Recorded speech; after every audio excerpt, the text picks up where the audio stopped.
ভরা মেঘ ওই দু চোখে দেখতে আমি পেয়েছি। একলা মনে নির্জনেতে তোমার ছবি এঁকেছি, নাম রেখেছি বনলতা যখন দেখেছি। হয়তো বা সেই ক্ষণেই তোমায় ভালোবেসেছি।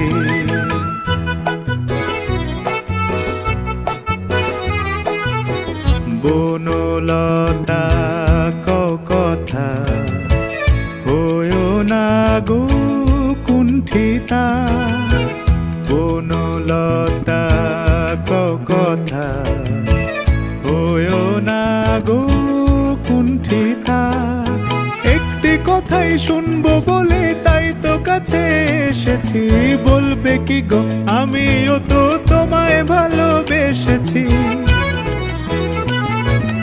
একটি কথাই শুনবো বলে তাই তো কাছে এসেছি।